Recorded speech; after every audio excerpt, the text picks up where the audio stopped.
Greetings, petrol heads! Welcome back to Automation, a car company tycoon game. So, this week I'm going to continue with the campaign of ESE, European Sports Engineering, and next week I'm going to be doing replicas again. And one of those cars is gonna be like, yeah, it's gonna happen. Like, what I'm talking about is what is probably the most requested replica from you guys, and I'm gonna be building it. I'm not gonna say what it is. Actually, it might. I don't know if it's the most or the second most requested, but in any case, this is mid-engined, I think. So, what I was thinking for this episode is that ESE has a rally car, it has a super hot hatchback, and it has a 5-liter V8 sports car. What we should do is also build an entry-level sports car. Either that or a sports saloon. So looking at the options here, I don't really see very much that we could. I mean, yeah, we could use this body, and again, like, it's not really.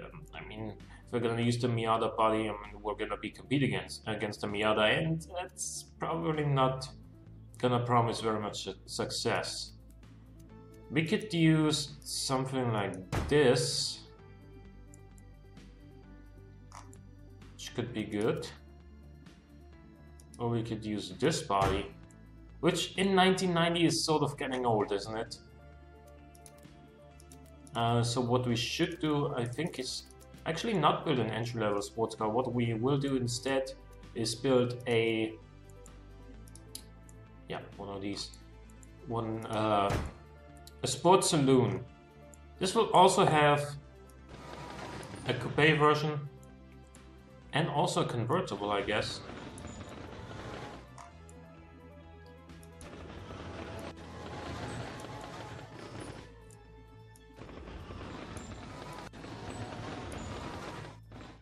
Like this, and then the bonnet will go down like that. Okay.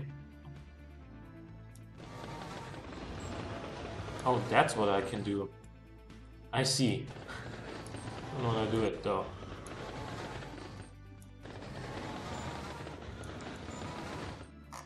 Okay. Oh yeah, we discovered that with this car you can only flare these wheel arches so much. Huh. That's what we learned last time. You know what? How wide are they if I do this? Let's go like no, not a common fire. Longitudinal first and small. 205s and 245s. That is not enough. No, that is not enough.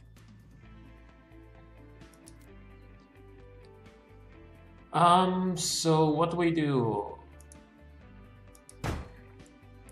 That looks sort of Volvo-ish. Very Volvo-ish, actually.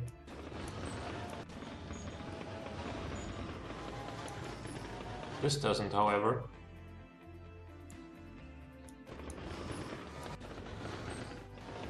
That is just absolutely awful.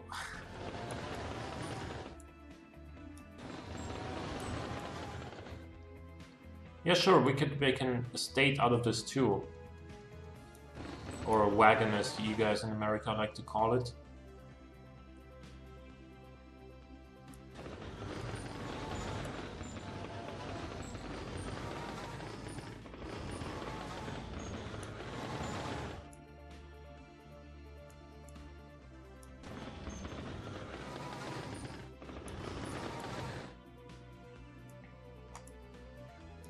Yeah, the wheel arches, some front and rear, and then it's not the prettiest of silhouettes, but you know, we might be able to make it work.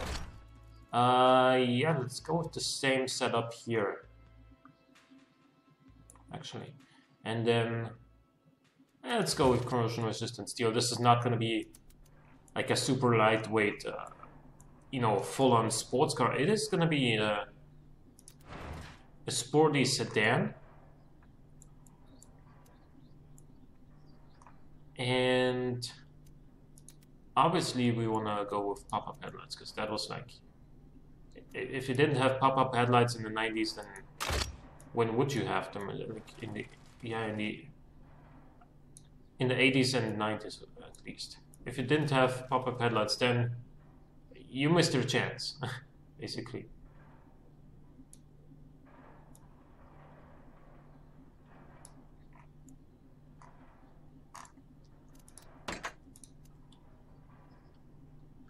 Actually gonna go with these. Ah, come on.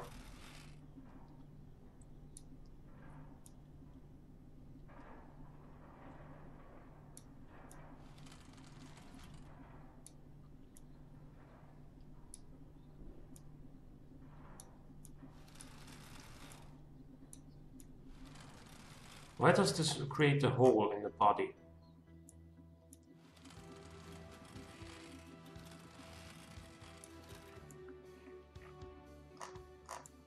If I rotate it a little bit, and it still does.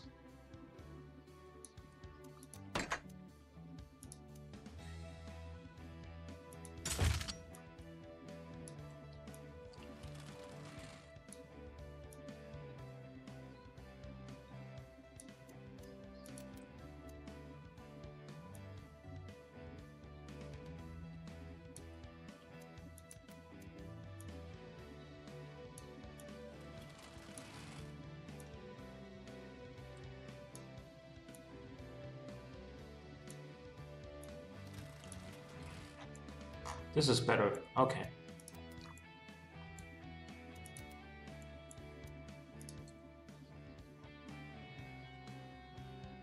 I'm gonna put that on the bonnet. And we're gonna give this thing the grille that we have used so far on all ESE models.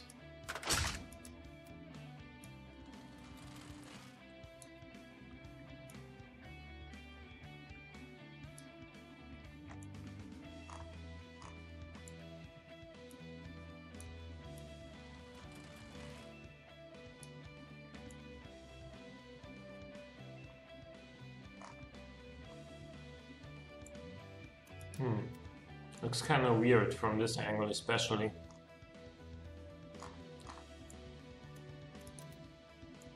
But that is okay. It doesn't need to be pretty. All it needs to be is fast, right?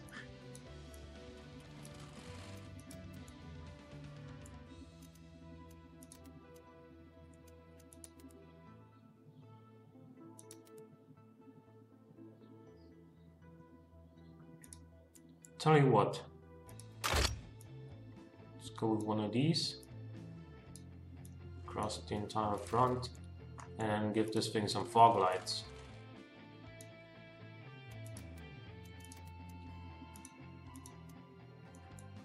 Some big old fog lights in there.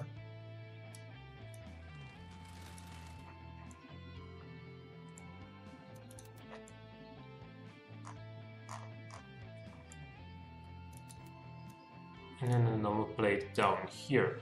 And also, yeah, we're gonna give it a lip.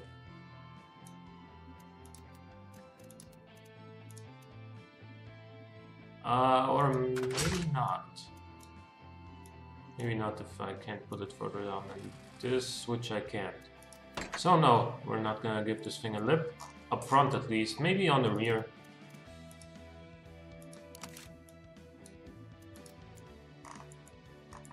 Door handles. We need 2 sets of them.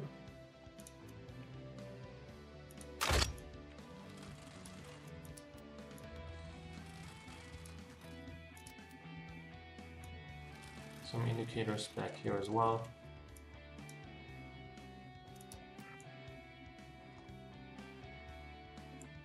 This already has Like the bottom edge of this body already looks as if it had a lip. So I don't really think we need an extra one.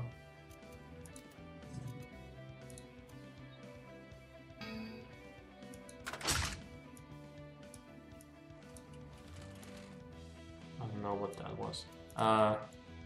Okay.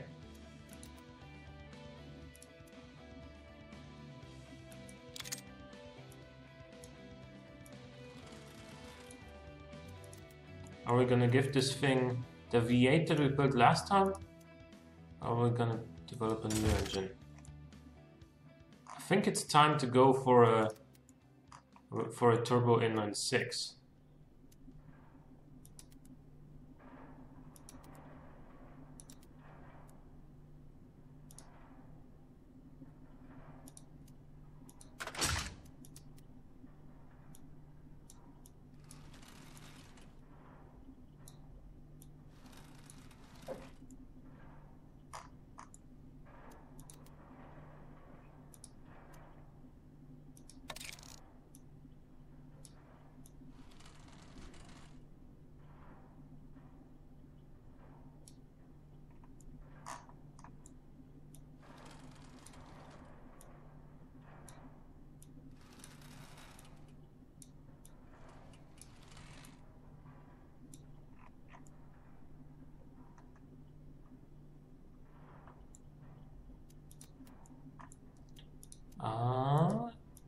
Let's see.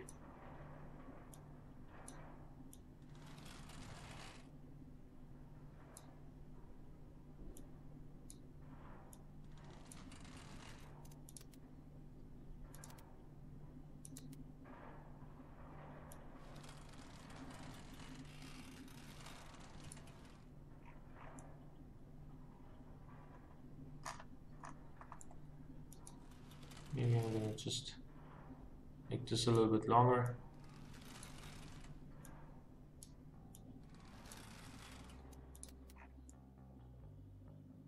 The white one doesn't really fit in there, does it?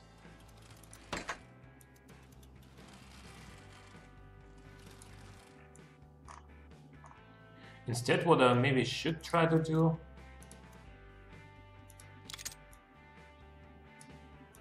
is something like this.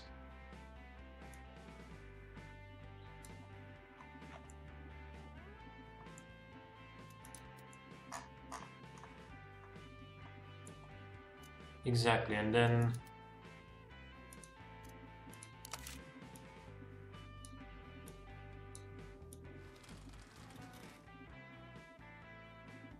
perhaps something like that. Oh, okay, maybe not.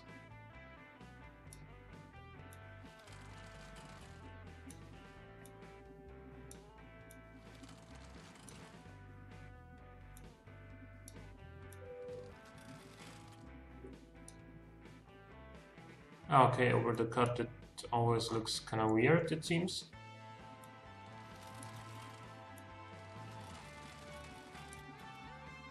No, it's fine.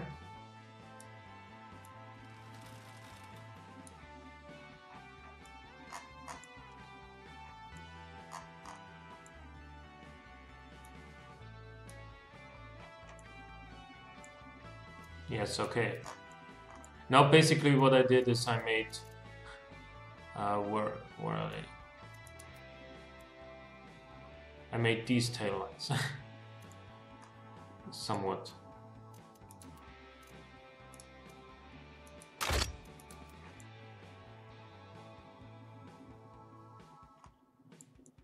Basically, yeah. Okay. It is gonna be rear drive. Also, what is our maximum tire width? Front and rear. 185 front. It's not enough. Okay, we need the wishbones front end. Let's go with the wishbones all around.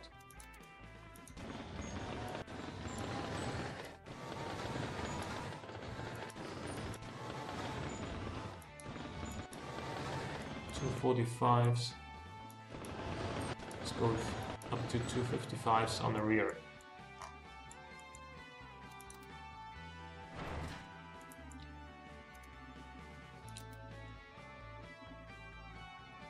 Okay. Rear drive.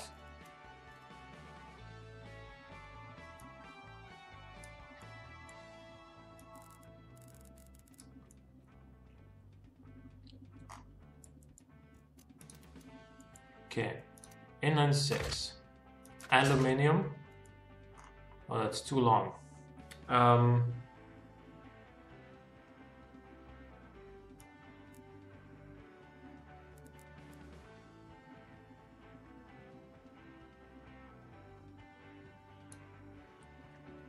Tell you what, in this case, what I'm gonna do instead is I'm gonna go for the 1988. I'm gonna go for another version of the V8. Yeah, that is the sort of race trim that I made for the custom challenge. So now we're gonna advance 2 years.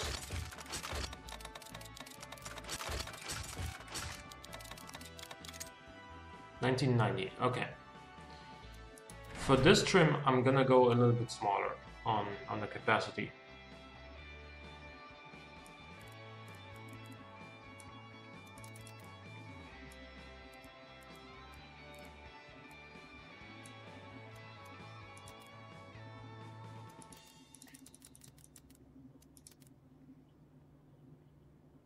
.6 liters, 300 horsepower doesn't seem like a bad number, does it?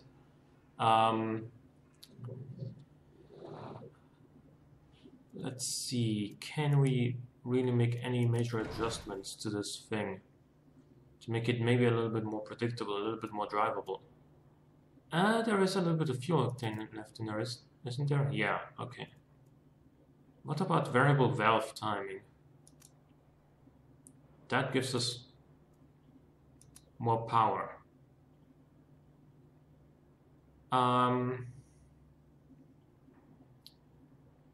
Yeah, since the cars aren't really gonna be cheap to begin with, I think it's probably not the worst idea to go with VVT.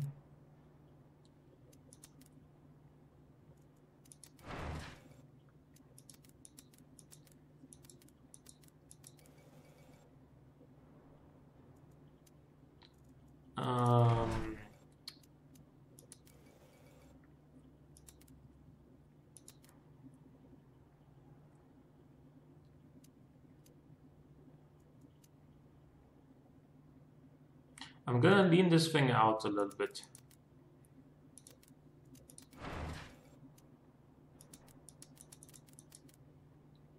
$312 horsepower. Because if it's gonna be sort of a family-friendly car, it shouldn't be as thirsty as it was. I mean, 14:1 fuel mixture is not particularly rich, but if you can make it leaner and still maintain 300 plus horsepower, then why wouldn't we? 90.7. There is a little bit more left in this thing. 380 Newton meters, 306 horsepower.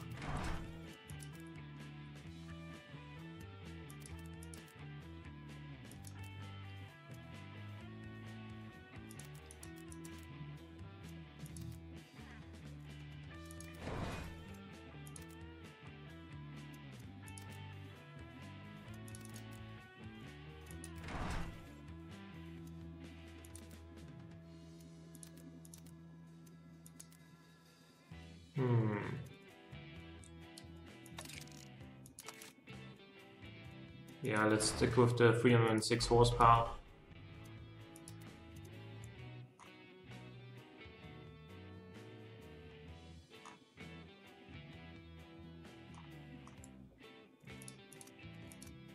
Five-speed manual transmission. Gonna give this thing a viscous LSD.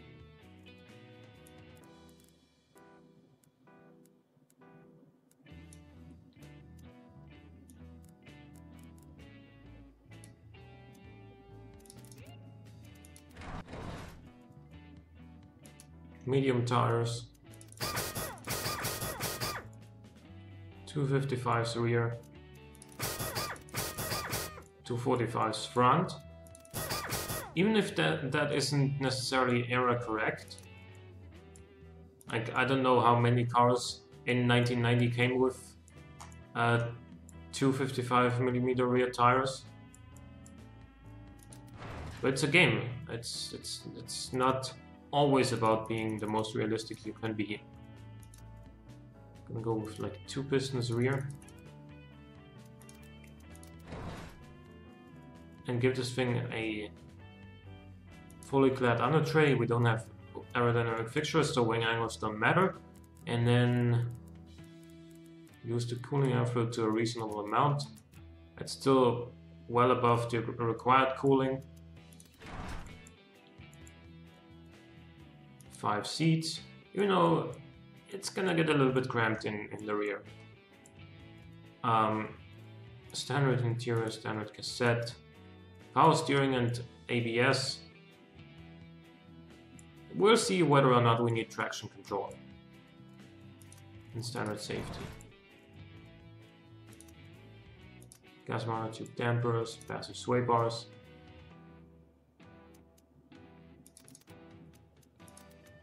You know what, let's leave it here for now and we'll adjust the suspension a little bit later. Let's get our stats. 36-pin free drivability is good. 39 sportiness is also good. Yeah, this steering behavior is beautiful.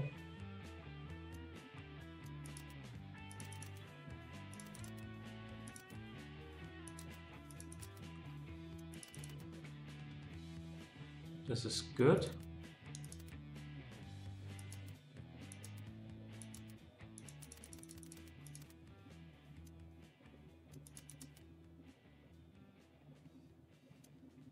We don't have bottoming out.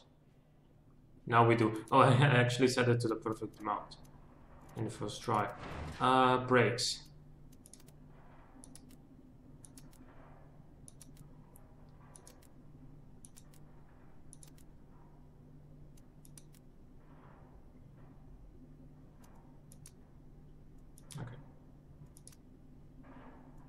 So 2 pistons on the rear is the best setup, it seems. If we go for bigger front brakes, oh, we can't because of the limited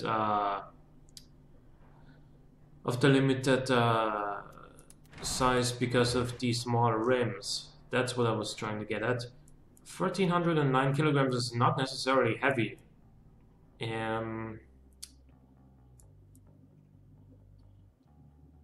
Doesn't look very much like a family car, does it? I mean, the rear kind of does, sort of, but the front really doesn't. Let's see. Family Sport Premium. Not really making that much prestige.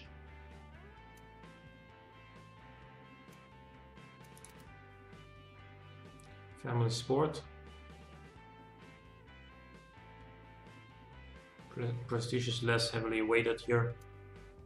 Acceleration is weighted here as well. 5.7 seconds is certainly quite fast for 1990.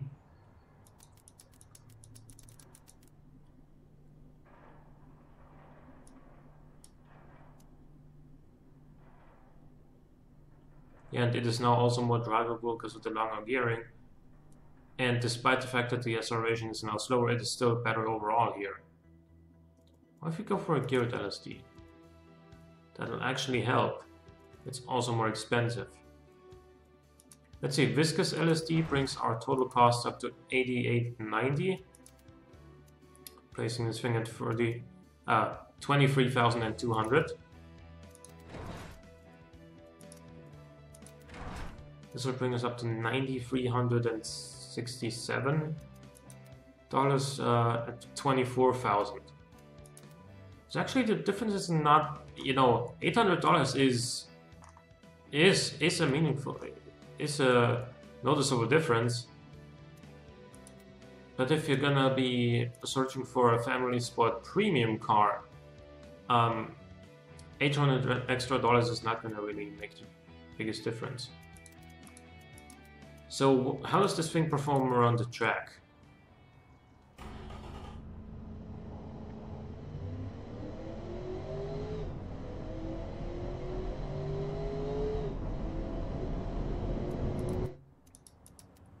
$125.4, which is solid.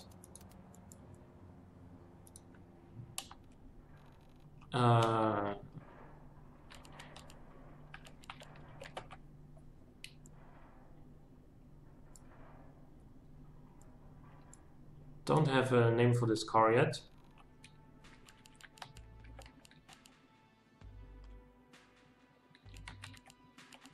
I'm gonna call this the family, because this is sort of the quote-unquote family car that ESE offers in 1990. It's like, right? You want everyday usability for your whole family. There's our offer. That's what you can get from us. I'm gonna give this thing a new trim and make an estate version out of it.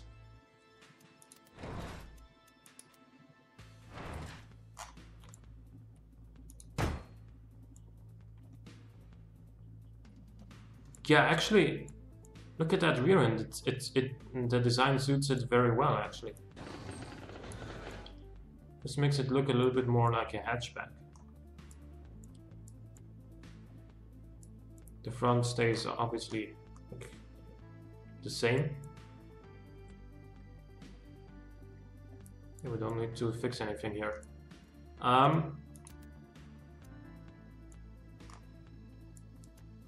We lost some sportiness. That is okay though, because this is a wagon. This is an estate car. This is not a saloon car anymore. Let's see. Acceleration is slightly faster because of the different weight distribution. We now have more weight over the rear axle than before, obviously. And the track time is gonna be a 1:25.56, so almost identical. But one thing we haven't looked at yet is the quarter-mile time. Should be around 14 seconds.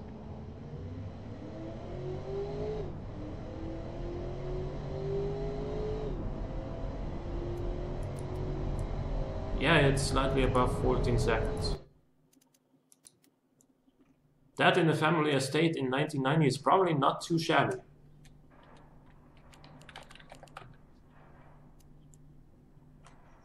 So if you will, this is basically